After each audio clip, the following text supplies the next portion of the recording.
사랑과 은혜가 풍성하신 하나님 아버지, 오늘 우리를 부르심을 감사합니다. 우리의 모든 것들이 하나님 보시기에 부족하지만 우리가 하나님의 자녀임을 인정하여 주시고 오늘 또 이렇게 불러 주셔서 하나님의 은혜를 경험하게 하시니 감사합니다. 이 시간 하나님 앞에 올려드리는 예배를 통하여 하나님 주시는 은혜를 경험하며 주의 말씀을 들으며 하나님께서 베푸시는 모든 것들을 기쁨으로 누려가는 이 자리 되게 하여 주옵소서. 하나님 아버지, 우리가 함께 신앙생활 하면서도 때로는 우리들 각자의 삶의 형편이 다름으로 인하여 어려움과 힘듦을 경험할 때가 각기 있사오니 아버지 하나님, 이 모든 것들이 하나님께서 우리를 만나시는 그 과정임을 깨닫게 하시고 이 일들로 통하여 하나님 앞으로 나아올 수 있는 모든 심령들 되도록 하나님, 우리 통영교회에 속한 모든 성도들에게 은혜와 사랑을 더하여 주옵소서. 하나님 아버지, 이 시간을 통하여 하나님께서 우리에게 말씀하시는 것들이 잘 들리고 깨달아지기를 원하오니 성령님, 우리를 인도하여 주시옵소서. 하나님 아버지, 우리 주변에 어렵고 힘든 소식들이 너무도 많습니다. 하나님, 이것이 우리가 하나님을 더욱 깊이 알아가고 깨닫는 기회가 되기를 원하며 우리의 신앙이 더 자랄 수 있는 동기가 되기를 원합니다. 우리를 붙들어 주셔서 성령 안에서 더욱 견고한 믿음이 되게 하여 주옵소서. 이 시간의 모든 것을 주님께 맡기오며 예수님 이름으로 기도드립니다. 아멘.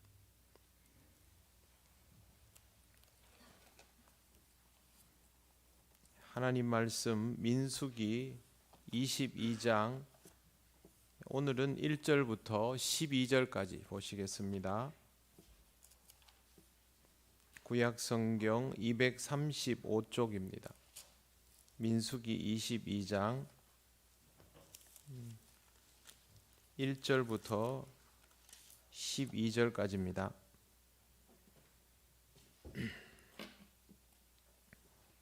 한 절씩 교독하겠습니다. 이스라엘 자손이 또 길을 떠나 모압 평지에 진을 쳤으니 요단 건너편 곧 여리고 맞은편이더라.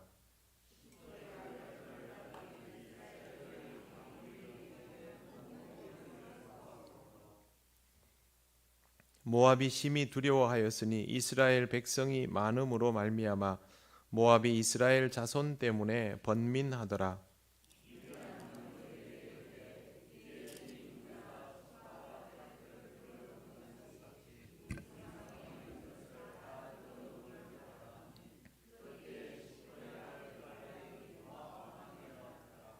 그가 사신을 부올의 아들 발람의 고향인 강가 부돌에 보내어 발람을 부르게 하여 이르되, 보라, 한 민족이 애굽에서 나왔는데 그들이 지면에 덮여서 우리 맞은편에 거주하였고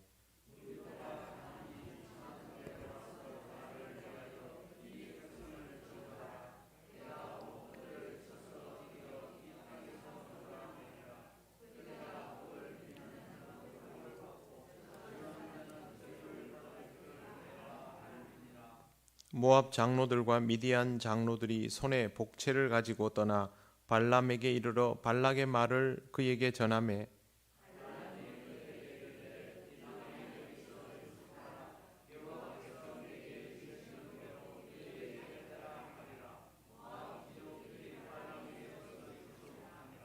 하나님이 발람에게 임하여 말씀하시되, 너와 함께 있는 이 사람들이 누구냐?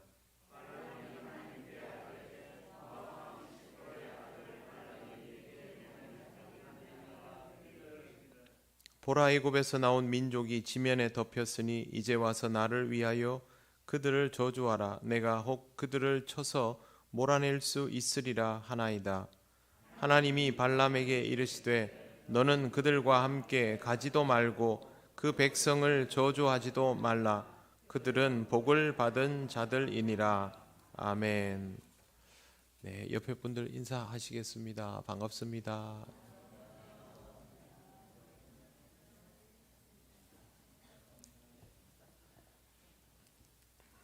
기도드리겠습니다. 하나님 감사합니다. 오늘도 주시는 이 민수기 말씀을 통하여 우리가 하나님의 뜻을 조금 더 배우기를 원합니다. 이 말씀이 우리의 신앙을 자라게 하는 귀한 양식임을 깨닫는 은혜가 있게 하옵소서. 예수님 이름으로 기도드립니다. 아멘. 네, 오늘 말씀을 보시면 이스라엘이 다시 길을 떠나서 모압 평지에 진을 쳤다라고 되어 있습니다. 지난주에 지도를 기억을 하시면 좋겠는데 지도를 제가 준비해 달라고는 얘기를 따로 안 했습니다. 이스라엘 지도는 대충 아실 테니까요. 이스라엘의 지도는 보면 밑에는 사해가 있고 위에 오면 갈릴리 바다가 있죠. 그런데 이 사해와 갈릴리 바다를 반으로 가르는 거기에서 요단강이 흐르기 때문에 요단 동편, 요단 서편 이렇게 말합니다. 그런데 요단 서편이 실제 가나안 땅임에도 불구하고 이스라엘은 요단 서편으로는 들어가지를 못합니다. 에돔도 둘러갔고 요단 서편에서 납치도 당했고 실제로 그곳에는 이미 견고한 성읍들이 많았기 때문에 그곳보다는 상대적으로 조금 그래도 이 여백이 있는 땅인 요단 동편으로 이제 공략을 해 들어가는 중입니다. 그런데 좀 특이하게도 그 사해 위쪽에 여리고라는 곳이 있습니다. 여리고는 굳이 말하면 요단 동편 땅이라고 하기보다는 그냥 가운데에 있는 땅인데요. 이 여리고가 모압 평지를 지난 끝자락에 위치하고 있습니다. 오늘 말씀에 나오는 모압 평지라는 곳은 사해 바다 위쪽 부분에 있는 땅입니다. 지난 시간에 그 보신 거 보면 밑에 에돔에서 모압으로, 모압에서 아모리 땅으로 올라가지 않습니까? 그런데 그 아모리 땅의 왼쪽 사해 바다 쪽에 모압 평지가 있습니다. 그 옆에 지금 이스라엘이 와가지고 오늘 말씀이 시작이 되는 것입니다. 제일 먼저 십볼의 아들 발락이라는 인물이 등장하는데 이 발락이라는 인물이 바로 모압의 왕입니다.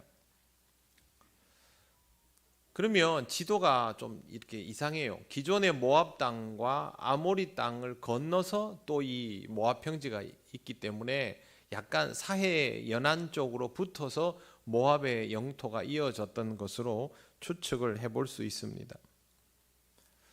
이 사람은 이스라엘이 아모리 사람들을 어떻게 했는지, 바산 왕 옥을 어떻게 했는지에 대해서 이야기를 들었습니다.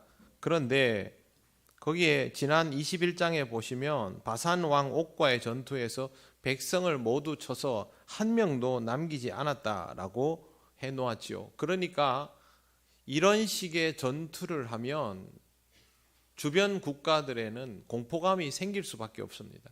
일반적으로 전투를 할 때는요, 깊은 원한 관계가 있을 때 멸족을 시키는 경우들이 있습니다.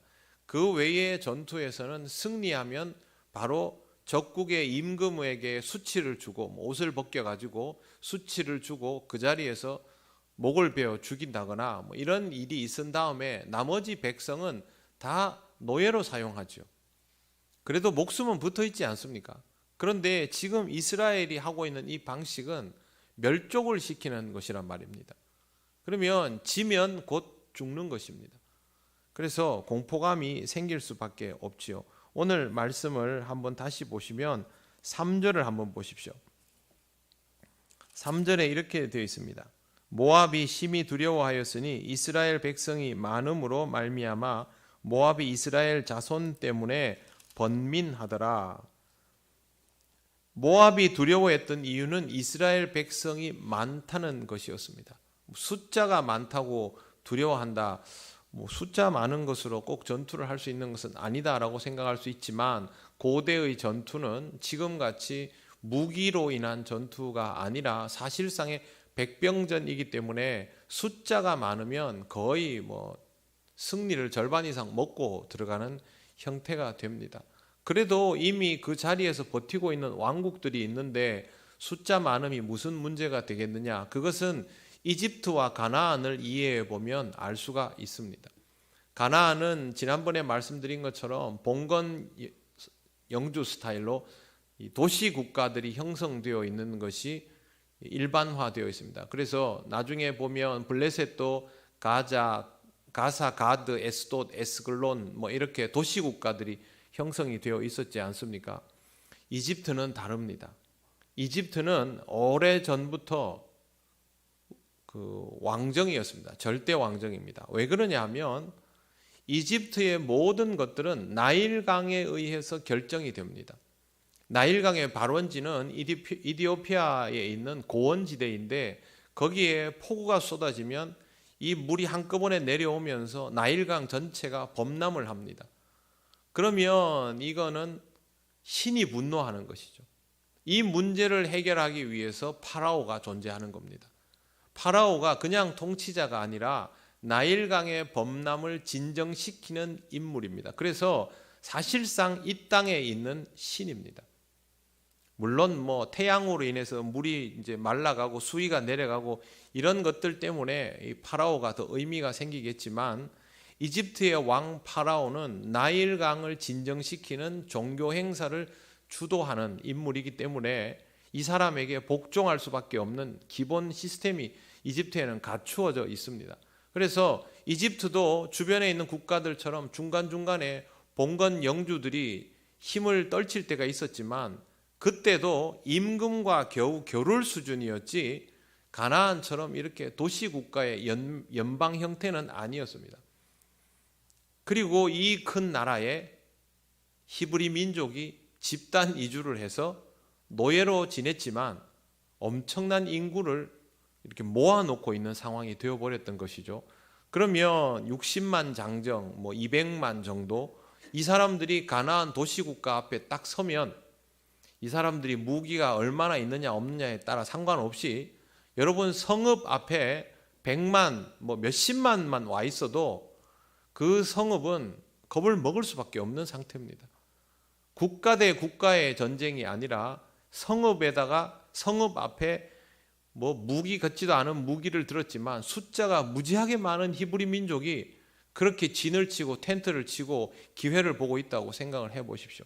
그런데 이미 이 히브리 민족 앞에서 그 모압과 아모리, 바산이 무너졌단 말입니다.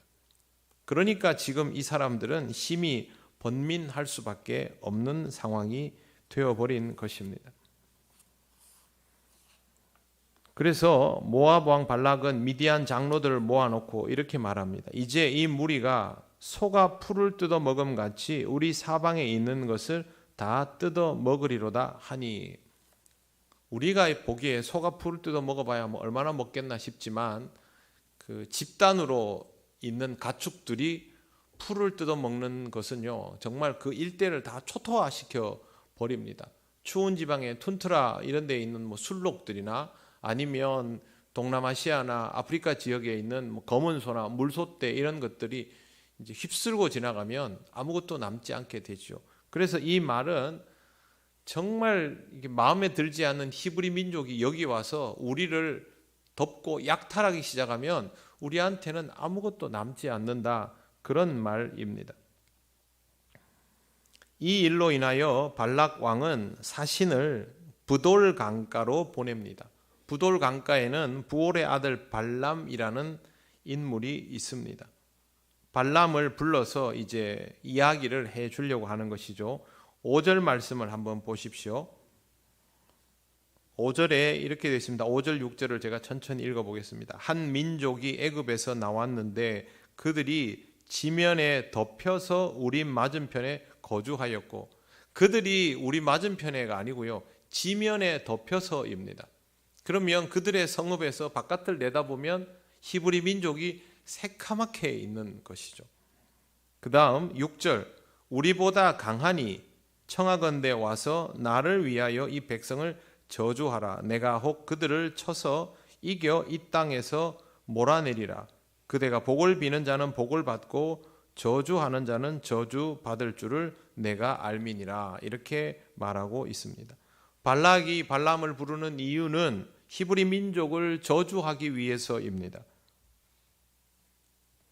발람의 고향은요 유프라테스 강변 지역에 있는 곳입니다. 메소포타미아 지방인데 이스라엘이 밑에 있고요. 위에 올라가면 이제 레바논 시리아 지역이 있습니다. 그 끄트머리입니다.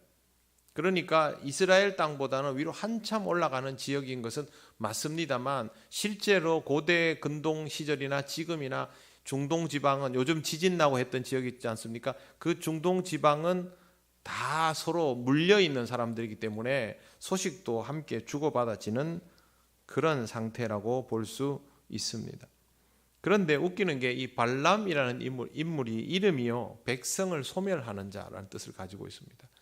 무슨 이름을 이렇게 짓겠습니까? 성경에 나오는 이름 중에 이런 이름들이 좀 있습니다. 그게 뭐냐 하면요, 학자들은 그렇게 말합니다. 이 사람이 존재했지만 이름을 정확히는 알 수 없고, 그렇다면 그 사건을 소급해서 이름을 가져다 놓는 경우들이 있습니다. 왜 이렇게 되느냐 하면 지금부터 3,500년 전 일이기 때문에 그렇게 될 수도 있다는 것을 말씀을 드립니다. 자, 이 사람들은 지금 모압 사람들은 하나님을 믿는 사람들이 아니기 때문에 어떤 식으로든 종교적인 힘을 빌어서 이 전쟁의 승리를 얻어보고자 하는 마음을 가지고 있습니다. 지금부터 3,500년 전이라는 것을 염두에 두고 보셔야 됩니다. 왜 그러냐 하면 현대인들은 고대인들에 비해서 종교심이 현저하게 낮아져 있는 상태입니다. 별로 종교적이지 않습니다. 그러나 여러분, 지금부터 100년 전만으로 한번 돌아가 보십시오. 우리나라 사람들이 토속신앙이나 이런 것들, 아니면 한 1000년 전부터 내려온 불교, 유교 이런 것들에 대해서 얼마나 신봉을 했습니까? 3,500년 전이면요, 이때는요 종교심이 없는 사람이 없었습니다. 현대인들도 종교에 대한 거부감을 가지면서도 자기가 급하면 다 종교심이 나오지 않습니까? 고대인들은 이러한 것들에 대한 신봉력이 굉장히 높았다라는 것을 염두에 두어야 합니다. 우상을 숭배하는 술사에게 부탁해서 저주를 풀도록, 이게 발람을 부른 목적인데요. 7절 보십시오. 모압 장로들과 미디안 장로들이 손에 복채를 가지고 떠나 발람에게 이르러 발락의 말을 그에게 전하매. 복채라는 말이 있습니다. 이 말은 점을 치는 것에 대한 보답이지요. 복채는 예언이나 축복이나 저주를 물질로 사려는 생각에서 나오는 것입니다. 내가 돈을 주면 화를 복으로 바꿀 수 있고, 저주도 할 수 있고, 저주를 피할 수도 있고, 부적도 그런 의미가 되겠지요. 그런데 이것이 가능하다고 믿는 사람은 정말 어리석은 사람입니다. 그래서 이렇게 전 보러 가면 여름에는 물 조심, 겨울에는 불 조심, 올해는 삼재가 있고, 여러분 1년 살면서 어려움을 몇 번 안 겪는 사람이 세상에 어디 있습니까? 안 아픈 사람이 있습니까? 1년 동안 난 한 번도 안 아프다, 어려운 일 한 번도 없다, 그런 사람이 어디 있습니까?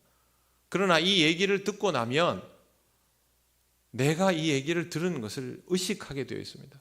그래서 더더욱 그렇게 합니다. 역술가 이렇게 점 이런 거 서울에 가면 이것만 따로 교육하는 곳이 있습니다. 그것도 모르고 막 돈 들고 쫓아가고 하죠.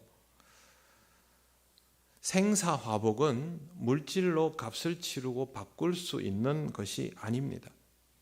이런 생각은 신을 믿는 것이 아니라 물질을 믿는 것이죠. 지금도 이런 생각을 가지고 있는 사람들이 많고요. 심지어 기독교인들 중에도 이런 식의 사고를 하는 사람, 이런 식의 사고를 해야 편한 사람들이 많이 있습니다. 생사화복은 만물의 주권자이신 하나님의 영역입니다. 그러니 다른 사람은 몰라도 그리스도인들은 그렇게 생각하면 안 됩니다. 혹시 헌금을 복채의 성격이라고 그렇게 생각하는 사람이 있으면 큰일 납니다. 내가 헌금을 많이 하면 하나님이 나한테 많이 돌려주실 것이다. 그러면 보험이나 복채가 될 수밖에 없지 않습니까? 그렇게 생각하면 안 됩니다. 그리고 그런 식으로 말하는 사람의 말도 들으면 안 됩니다. 그건 그럴 수가 없습니다. 헌금은 감사하는 마음으로 바치는 것이죠. 아무 일도 일어나지 않은 상황에서 헌금을 합니다. 그것은 구할 것을 감사함으로 믿음으로 드리는 것이죠. 그렇기 때문에 헌금은 복채의 성격일 수가 전혀 없습니다. 행여나 내가 많이 바치면, 내가 뭘 많이 하면 하나님이 나한테 뭘 많이 주실 것이다. 여러분이 받을 것은 천국 상급밖에 없습니다. 그리고 천국 상급은 여기서 쓸모가 얼마나 있는지는 저도 잘 모르겠습니다. 그거는 너무 기대를 하지 마십시오. 헌금을 드릴 때 이런 생각을 하고 드린다면 그것은 하나님을 스스로 믿지 않고 있다라는 뜻이 되어버립니다.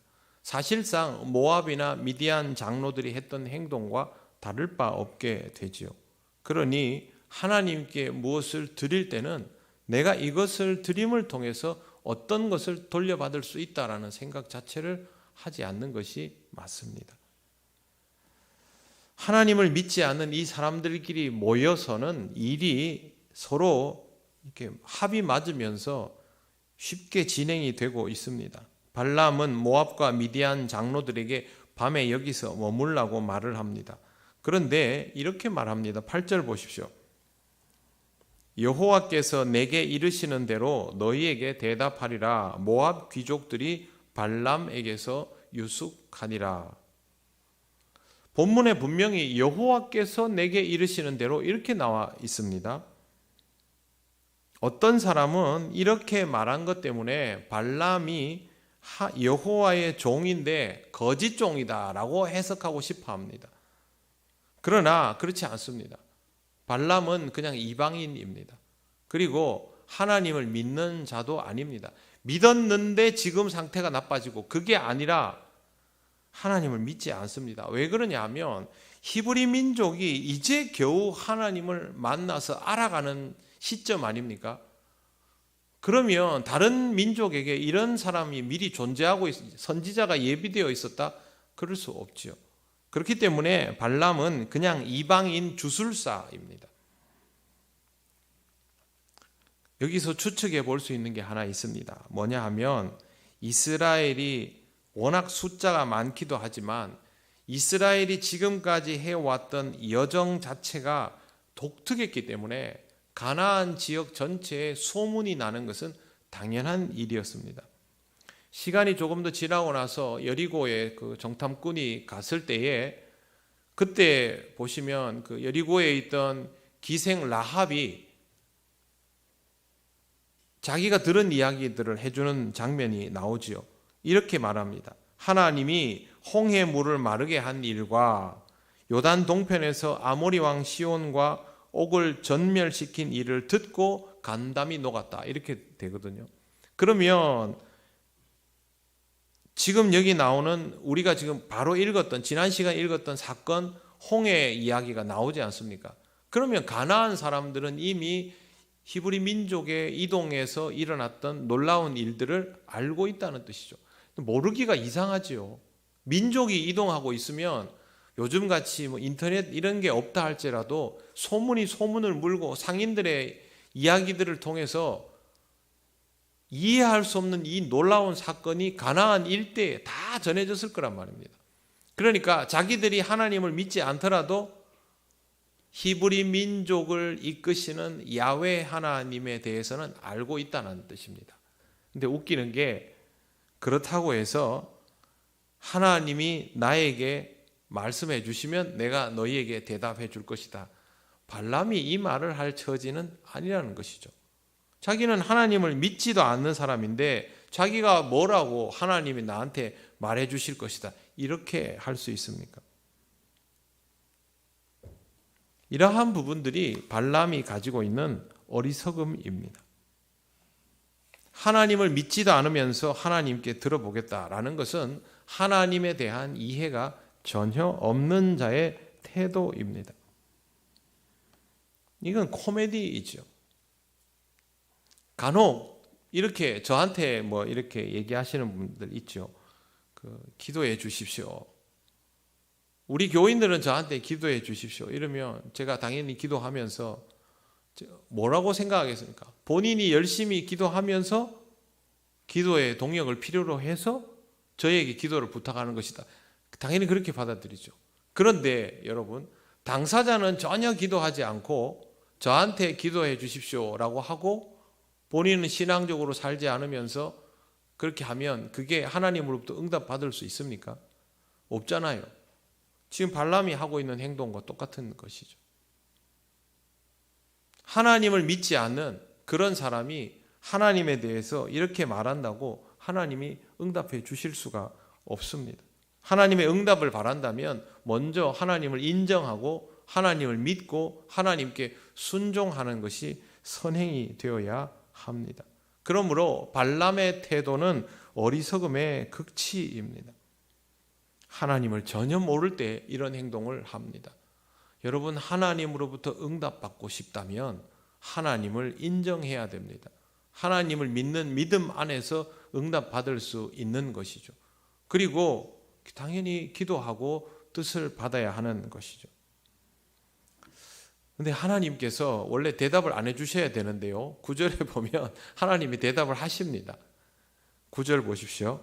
하나님이 발람에게 임하여 말씀하시되 너와 함께 있는 이 사람들이 누구냐? 이건요, 하나님이 발람의 요구에 응하신 게 전혀 아닙니다.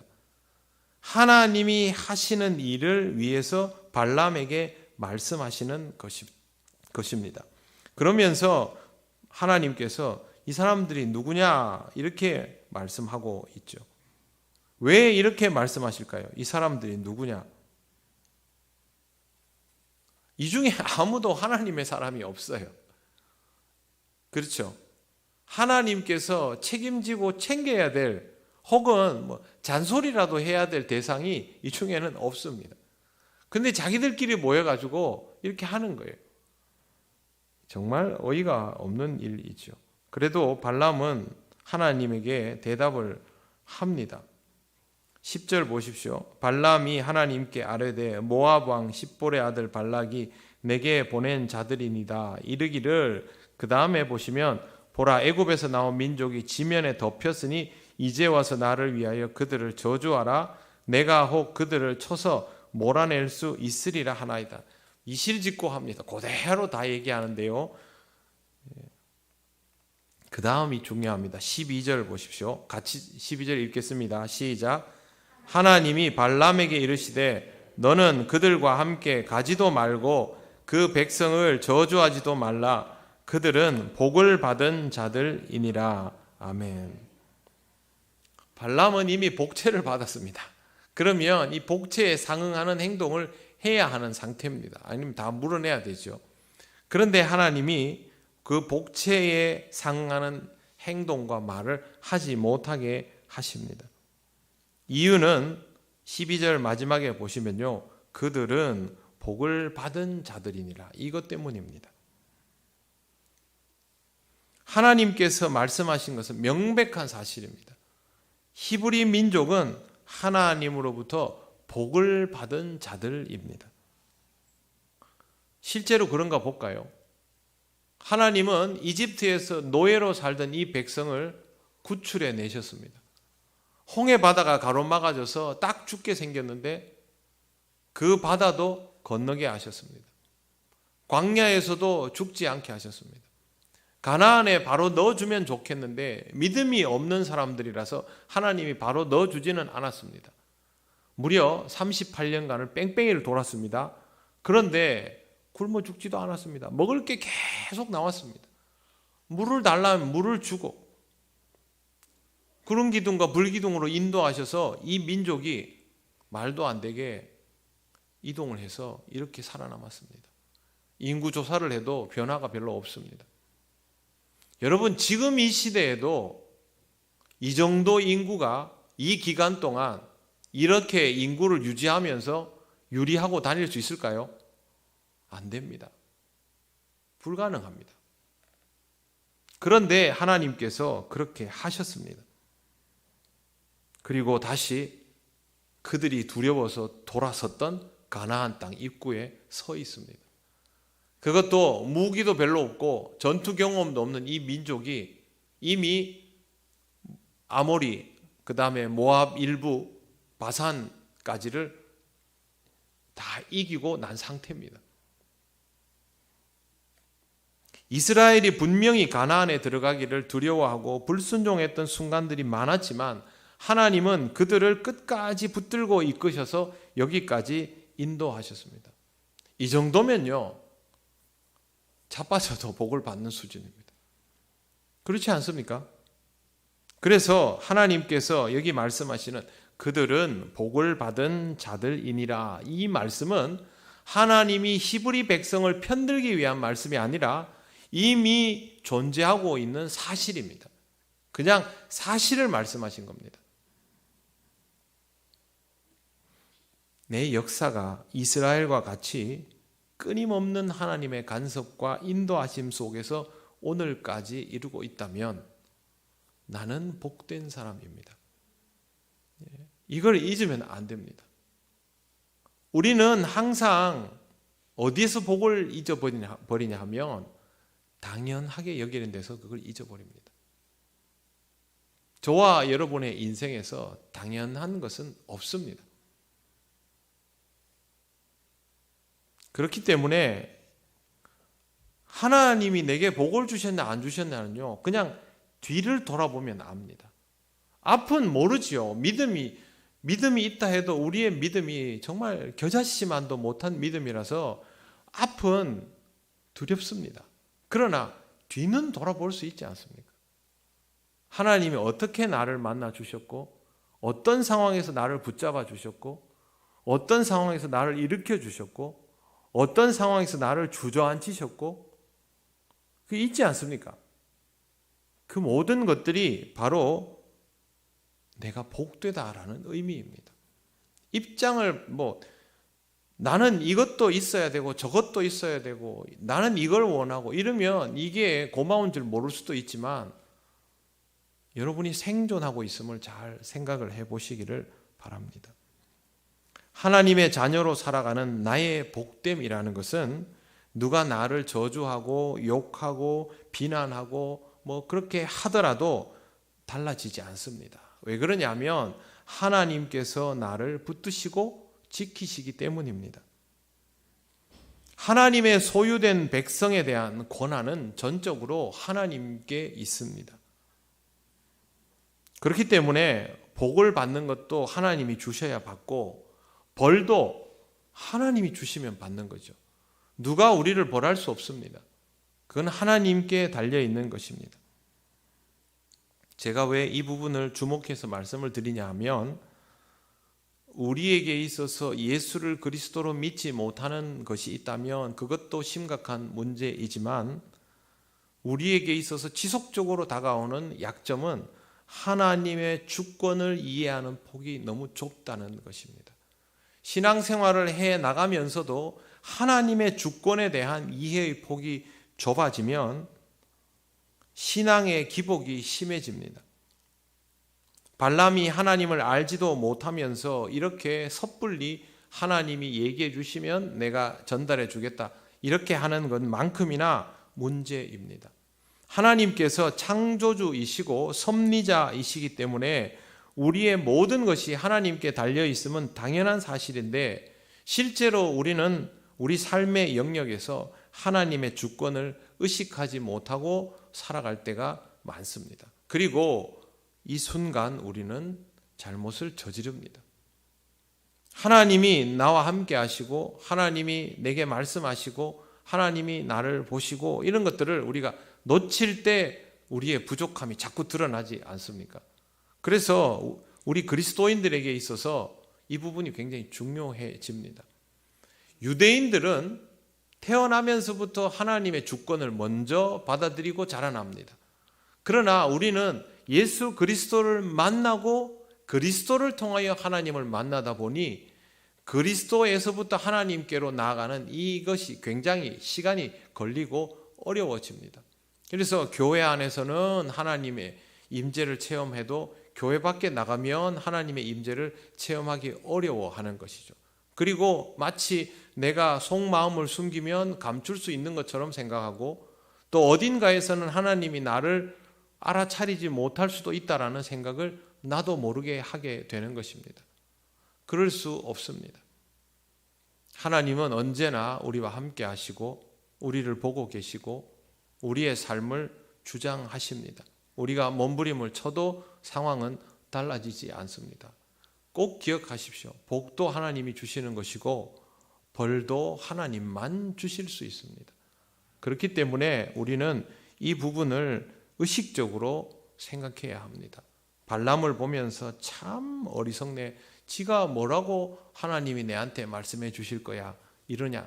우리도 그렇게 합니다. 그렇기 때문에 하나님의 주권을 인정하지 못하는 순간에 우리가 하나님에 대하여 말하는 것들은 하나님을 만홀히 여기는 것이 되기 때문에 항상 하나님의 주권에 대한 인식을 넓혀가는 신앙의 훈련이 필요하다는 것을 잘 기억하시기를 바랍니다. 하나님의 주권에 대한 인식이 제한적이면 신앙이 꾸준하지 못하고 기복이 심해지면서 이렇게 성장하지 못하게 되고 늘 이렇게 제자리를 맴도는 형태가 됩니다. 그래서 이 주권에 대한 훈련을 통해서 여러분의 신앙이 기복이 줄어드는, 진동의 폭이 줄어드는 상태가 되고 점진적으로 그렇게 자라나는 것을 경험하시면 좋습니다. 항상 하나님 안에서 살아간다라는 것, 그리고 하나님 앞에 서 있다라는 것, 그리고 하나님이 내게 말씀하여 주시는 중이다라는 것을 기억을 하시길 바랍니다. 우리가 그때는 몰랐어도 시간이 지나고 나면 그랬었구나라는 것을 알게 되지 않습니까? 그러면 그 다음에는 그때도 그것을 알 수 있도록 영적으로 깨어 있는 것이 필요합니다. 그렇기 때문에 이 부분을 항상 기억하시고 그렇게 살아가면 복된 사람입니다. 여러분 꼭 기억을 하십시오. 우리는 지금 복된 사람입니다. 내가 지금 가나안 땅에 이미 들어가서 복되다는 것도 아닙니다. 전쟁에서 승리해서 복되다는 거 아닙니다. 지금 당장 이 전투에서 이길 수 있어서 복되다는 것 아닙니다. 12절에 보십시오. 그들은 복을 받은 자들이니라. 이미 하나님께서 복을 주셨기에 우리는 복된 사람입니다. 그러므로 여러분에게 복이 있음을 확신하고 그 복을 누려가면서 살아가시기를 바랍니다. 우리에게 가장 큰 복은 무엇입니까?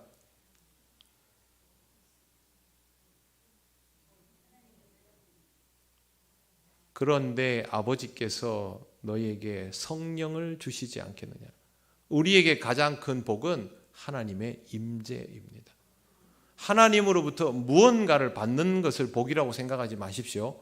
하나님이 나와 함께 하시는 것이 복입니다.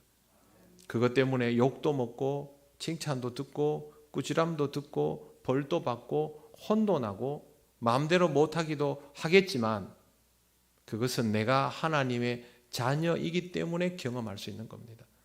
그래서 하나님이 나와 함께 하시는 것이 복이다라는 것을 꼭 기억하시기를 바랍니다. 기도하시겠습니다. 네, 오늘이 제2수요일입니다. 오늘부터 사순절이 시작되는데요.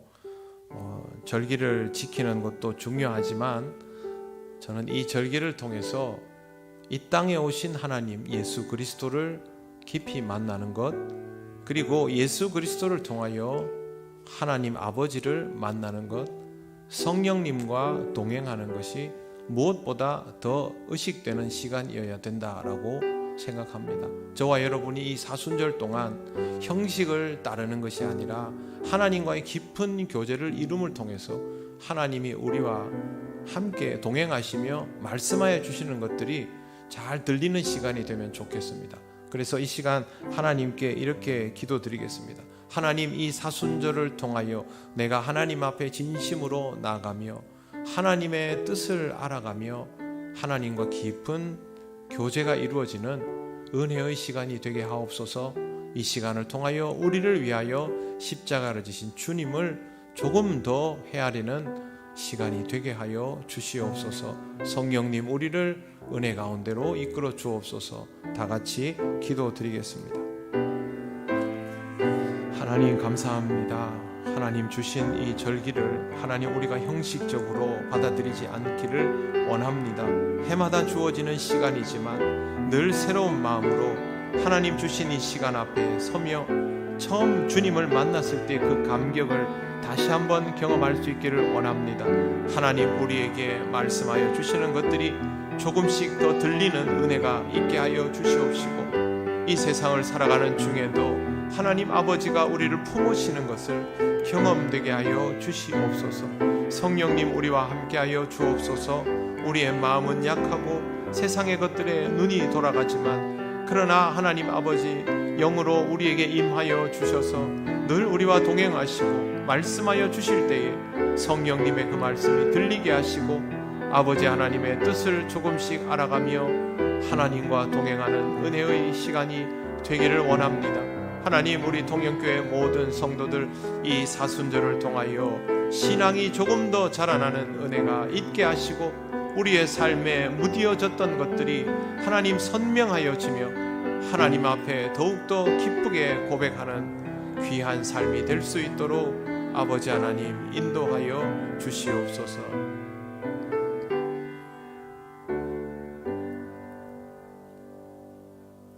하나님 감사합니다. 오늘도 하나님 은혜로 예배하며 또 이렇게 제2수요일을 통하여 사순절을 시작합니다. 우리를 위하여 온 마음을 쓰신 하나님을 다시 생각하기를 원합니다. 친히 이 땅에 오신 예수 그리스도를 생각하는 이 시간이 되기를 원합니다.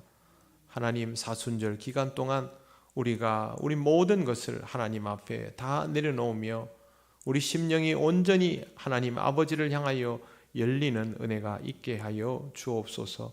마음과 정성을 다하여 주님께 집중할 때에 우리의 무뎌졌던 신앙이 회복되게 하시고 또 다쳤던 마음들이 열리게 하시고 하나님의 은혜를 찾아 나설 수 있는 그런 삶이 되게 하여 주시기를 원합니다. 주님 앞에서 더 신앙적으로 살아가기 위해서 몸부림을 치는 우리 사랑하는 성도들, 하나님 풍성한 은혜를 채우셔서 이 갈급한 심령에 하나님의 사랑과 은총이 충만하게 경험되게 하옵소서. 감사드리며 예수님 이름으로 기도드립니다. 아멘.